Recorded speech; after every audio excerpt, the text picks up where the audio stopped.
Tonight, appealing the encampment ruling, the region and the province push back on a judge's decision. Good evening. The region and province are joining forces and appealing the court decision halting the eviction of the downtown Kitchener encampment. CTV's Alexandra Hollick has the latest. An explosive outburst in council chambers Tuesday as the region of Waterloo announced its plans to appeal a Superior Court ruling on a Kitchener encampment. Don't care about this. Okay, we're going to take a 5-minute break. Reactions forcing a recess at the end of a 3-hour-long meeting dedicated to delegations on the tent city at 100 Victoria Street. I live at 100 Victoria Street North. One by one, around 30 people took to the podium, asking council to accept a May 2026 ruling by Ontario Superior Court Justice Michael Gibson. In his 88-page decision, Gibson called the region's encampment bylaw unconstitutional, recommending the region find an alternative location for encampment residents or develop a safe tenting protocol. They have instead decided to appeal, which is, using taxpayer dollars to fund expensive litigation that is time-consuming and isn't going to change anything. It's not the first time the region's eviction plans have been shut down by the courts. In 2023, a Kitchener judge ruled the region couldn't evict people from the site unless they gave them another place to live. We've already lost the 2 court cases, and basically for the same reason. Both judges are saying we're not respecting the Charter of Rights and freedoms for people living in the encampments. The encampment has been on the regional property at the corner of Victoria and Weber Streets for 5 years. Metrolinx wanted to start using the land this spring as a staging ground for a new regional transit hub. The delay prompting the province to step in.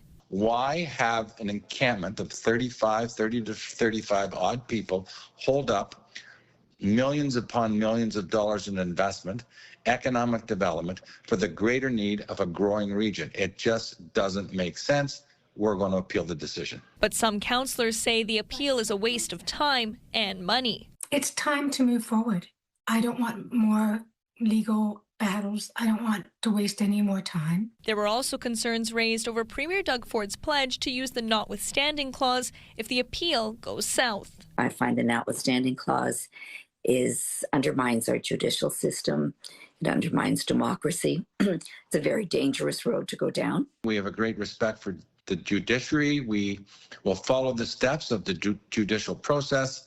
We're confident that by using the appeal mechanism, we will win the day. Late Tuesday afternoon, Regional Chair Karen Redmond releasing a statement saying, "Our decision to appeal is about seeking clarity so municipalities can responsibly carry out both of our critical roles, supporting our most vulnerable residents and delivering the infrastructure our growing community depends on."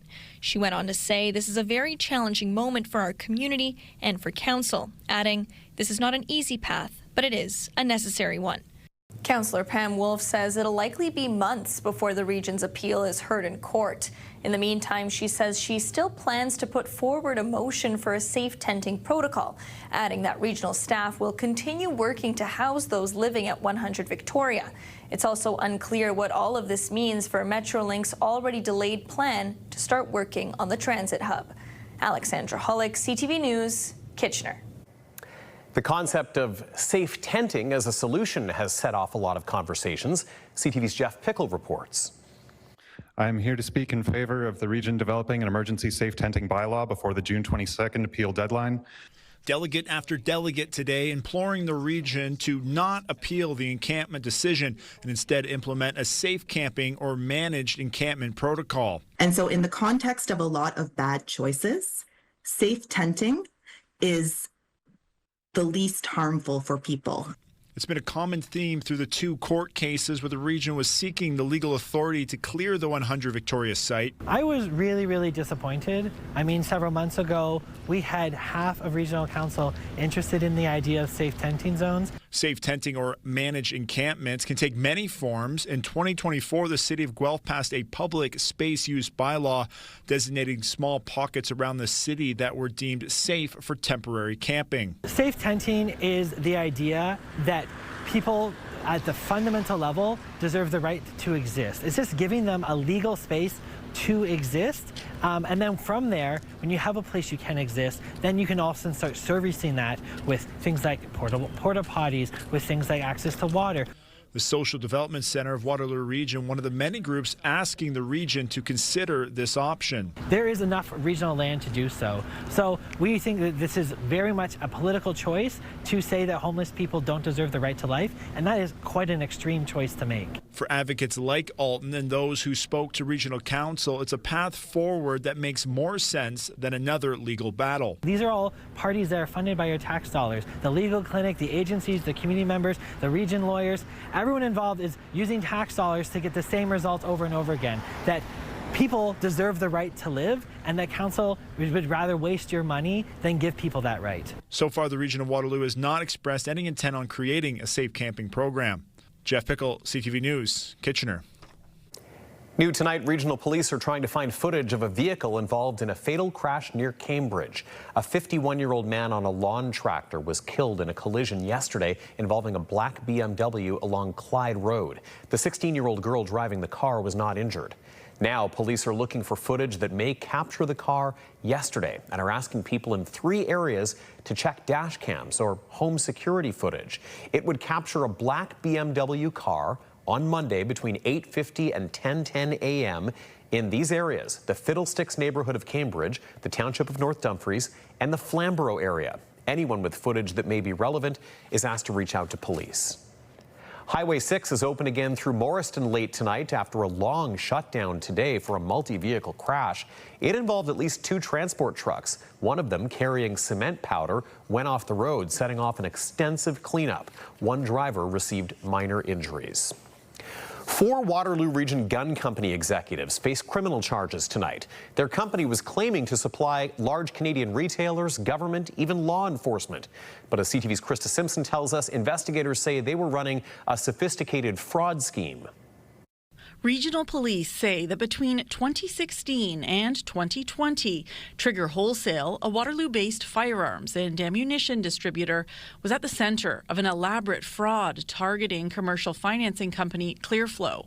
These images from Trigger's website, which now does not exist. WRPS investigators determined that the suspect company submitted more than 19,000 fraudulent invoices for goods allegedly sold to major retailers. That forged documents were used to create the appearance of legitimate business activity to secure funding. The losses totaling an estimated $48 million. Civil court documents include invoices that appear to be from large Canadian companies, but on closer inspection contain spelling errors and other irregularities.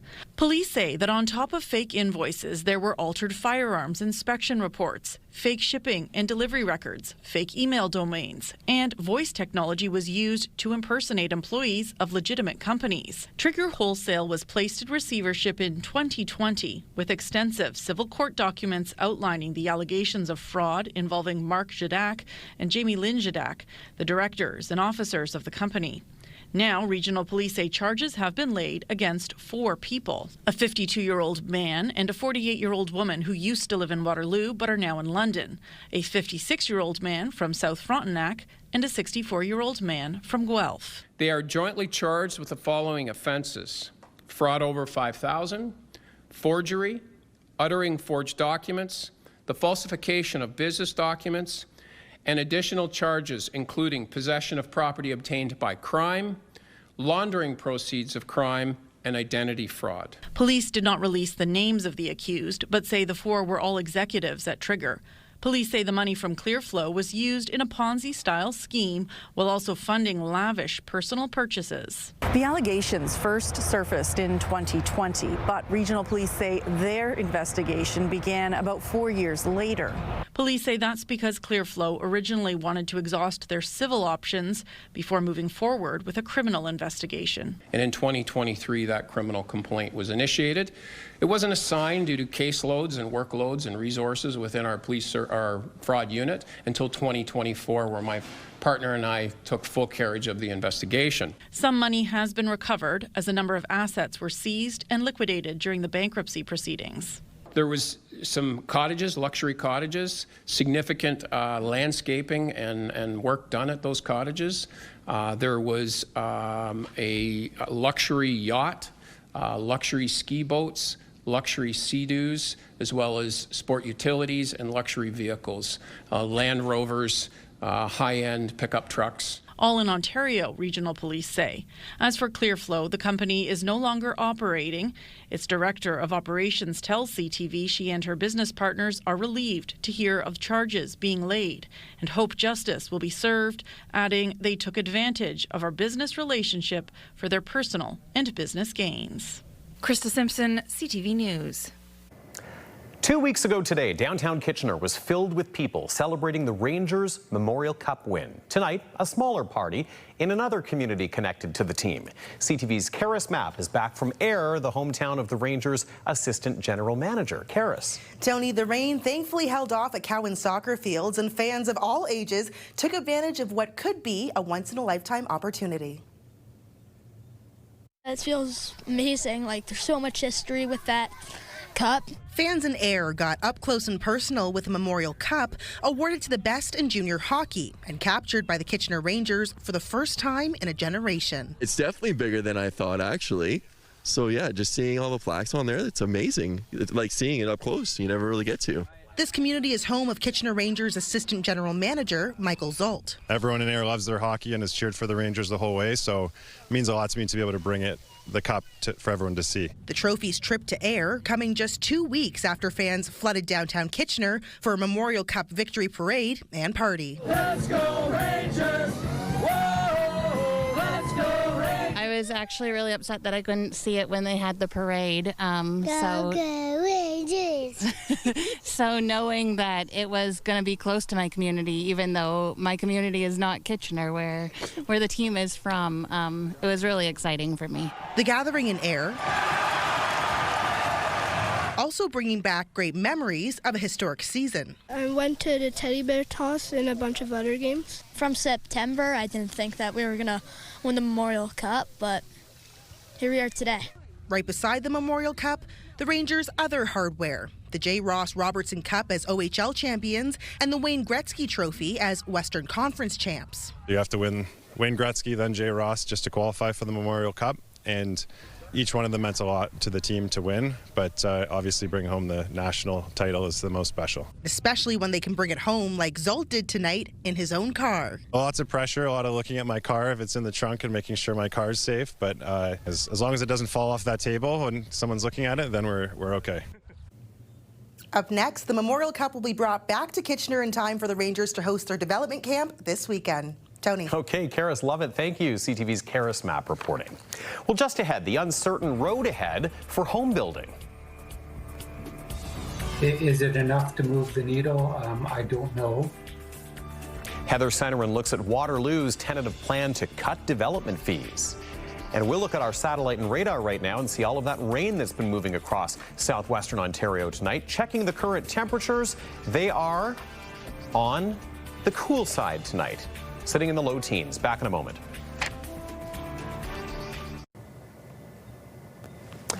Developers are weighing in on the city of Waterloo's intention to drop fees to try to kickstart housing construction. CTV's Heather Centerin reports. The city of Waterloo is banking on higher levels of government to help kickstart stalled housing construction. The ask to the provincial and federal governments, close to $14.8 million to help pay for 90% of two big projects. The the Conservation Drive pumping station, and an Herbsville Road water main expansion. But to get the grant money, Waterloo must slash its residential development charges by 30% and freeze those lower rates for 3 years. It is very difficult for us to say that this will for sure lead to the outcomes that the program is aiming to, which is more housing faster. Before council was given the green light to submit an Ontario and Development Charge Reduction Program application on Monday, there was some worry about the risks. We're kind of just being asked to approve this based on vibes, feels bad. The pressure to build is reaching a boiling point. An effective building freeze has locked up parts of the region of Waterloo due to water capacity constraints. If homes aren't getting built, there's a lot of people that are either underemployed or not employed at all because of that. The Waterloo Region Home Builders Association says something's got to give. Is it enough to move the needle? I don't know. It should in some instances. But it may not be enough for everybody. But certainly, the more the market will open up. The timing feels off to some. Just a few months ago, the city increased its development fees to over $25,000 for a single home to cover infrastructure deficits. If approved, the new cut will be retroactive to the end of March. What's happened now is the provincial and federal government have come to the table with a grant funding program that, ultimately is offsetting that foregone BC collection to the amount of about 90%. And so that's a very, very impactful change that wasn't available to the City of Waterloo in March. The city says the remaining 10% for those projects, equaling $1.6 million, would come out of the city's capital reserves. We're going to leverage that into an investment. So there's no immediate impact on water, sanitary sewer rates. The funding decision that's linked to lowering development fees could come as early as August, though it could be some time before anyone knows if it's paid off. Heather Centerin, CTV News, Waterloo. Ontario's long-term care minister was in Cambridge today, helping open a newly expanded care centre and unveiling a plan to renovate more of them. Here's CTV's Colton Weems. We will be providing 50% of capital funding that would have been eligible for a full renovation. Ontario's Minister of Long-Term Care and Francophone Affairs announcing a new renovation program for long-term care homes in the province, meant to upgrade older homes and support repurposing existing buildings across Ontario. It's part of a strategy to ensure that we maintain capacity within long-term care. Right now we have Class C, Class D, Class B, and Class A homes. So those that are from the other three classes, we want to bring them up to Class A and extend their lifespan by another 15 years. The province has identified about 34 projects representing roughly 4,000 beds that are eligible for the program. But we'll see how many apply for the program. We'll see how the industry, how the market responds to this new renovation strategy. They didn't know before we announced it today that it's there, so we also have to see who's interested in this strategy. The program will fund up to 50% of what would be eligible for full redevelopment, and the ministry will fund 85% of eligible renovation costs based on a 15-year license term. We need everything because we have capacity pressures, as you know, and so we're trying to be innovative. The announcement also coinciding with the grand opening of 108 new long-term care spaces at the Fairview Mennonite Homes Ed and Karen Nowak long-term care home in Cambridge. Oh, this is heaven. Oh my goodness, I have a chance to go there. I do volunteer work sometimes with 3 dogs, and it's so nice to see them smile. 10 minutes we stay there, 10 to 15 minutes with the dog, and they're smiling. We put an addition on the existing home. We actually put a 3rd story on an existing 2-story and then added a wing on each end. This addition used the province's construction funding subsidy, now supporting 192 residents in the community and 200 jobs. And my husband Ed was such an integral part of the board and helping to fundraise for this building that today it's just an honor to be here. The most needy get on a list, and then they are chosen to go to long-term care, and so we can accommodate more people now. The minister says the portal for signing up for renovations is already open and is encouraging homes to get on that as soon as possible. Colton Ween, CTV News, Cambridge. And later on CTV News, strawberry season. Spencer Turcotte gets a report card on this year's local crop. Thunderstorm chances, the risk of heavy rainfall and even hail. We'll break down what the back half of the week is looking like coming up in your full forecast. We had some ominous clouds rolling across the south part of Kitchener tonight outside our CTV studios, and indeed they did open up later in the night, some of us getting some downpours late this evening. Here's Leanne with our forecast.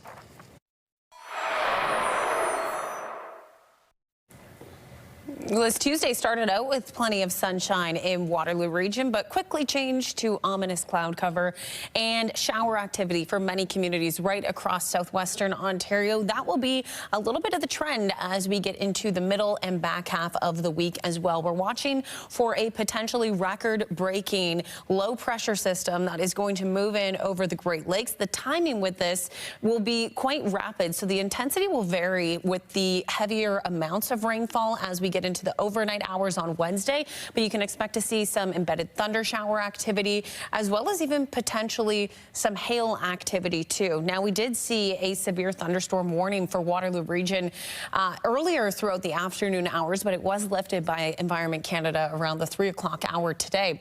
Now, when it comes to amounts of rainfall, many communities looking at 20 to 40 millimeters of rain through the end of Thursday. Along the shores of Lake Huron, however, looking at a little bit of higher amounts of precipitation, upwards of about 60 millimeters by the end of Thursday. Now, temperature-wise, we reached a daytime high of 22 degrees, just slightly below seasonal for this time of year. Our low as well, pretty much right on par too. 10 degrees is what we got to. Overnight tonight, 13 degrees will be the overnight low. That risk of precipitation will be sticking with us. Won't be a complete washout, but do expect to see that shower activity throughout the overnight hours into tomorrow and through tomorrow night and Thursday as well. And of course, that risk of thunder showers and lightning activity for us here locally and for many across southern Ontario. Here's a look at the long-range forecast in Waterloo Region. While we are set to see heavier amounts of precipitation over the next couple of days, we will also see a little bit of sunshine with it as well. By the time we get to Thursday, 21 degrees for the daytime high, 22 on Friday, and the weekend looking pretty good. Sunday, the first day of summer, 22 degrees for the daytime high and a mix of sun and cloud. If you're joining us from the Windsor, Essex area, here's a look at your long-range forecast. 22 degrees the daytime high on Thursday, 23 Friday, before we get to full sunshine activity by Sunday with a high of 24 degrees, but do expect that rainfall activity through the next couple of days for folks in southern Georgian Bay, as well as a similar story. Temperatures a little bit cooler through the back half of the week, 16 degrees the daytime high for Friday rather, 18 on Saturday, 19 on Sunday. So keep the umbrella handy. We will likely need it over the next few days. All right, Leanne, thank you very much for that. And it's 13 degrees right now outside our studios in Kitchener's Deer Ridge area. Back in just a moment. Finally, for us, a sweet sign that the start of summer is near. CTV's Spencer Turcotte here's how the local strawberry harvest is shaping up. The first Tuesday of the summer market season at St. Jacob's Farmers Market brought plenty of shoppers looking for one thing in particular: Ontario strawberries. Thorn Farms from Simcoe says the season is off to a solid start. They're a little earlier because it's warmer. Right. Been warmer earlier, but it looks pretty good. Warmer temperatures closer to Lake Erie have helped with getting a head start. Probably by a week or two. People around here are like, mine aren't ready yet. Well, ours are. At Yolanda Fruits in Niagara-on-the-Lake, the growing season has looked a little different. Everything's been stalled back a little bit, but it's been pretty interesting, honestly. Despite the delay in that part of the province, the Ontario berries have caught up in size. Welcome news for shoppers who are increasingly focused on buying local, despite Yolanda Fruits also carrying American berries. The main question we get the most is, like, depending on where they're from, it's really hard to sell U.S. strawberries because of what happened with Donald Trump and all that stuff. Down the road from the St. Jacobs Market in Heidelberg, Hoffman Strawberries is just beginning what will be a short but busy season. The season usually lasts about 4 to 5 weeks, so we should be good until the middle of July. A cooler spring kept things on schedule, but last week's heat helped speed up ripening, just in time for when people come and pick their own strawberries at Hoffman's starting next weekend. It's certainly the pleasure of choosing your own fruit, the ripeness you want, the flavor you want. And even if the strawberry season itself is short, the next few weeks are sure to be sweet. Spencer Turcotte, CTV News. And it looks like it is off to a good start. That's our time. Thanks for watching on this Tuesday, June the 16th. We'll see you again tomorrow night at 6. Have a good night.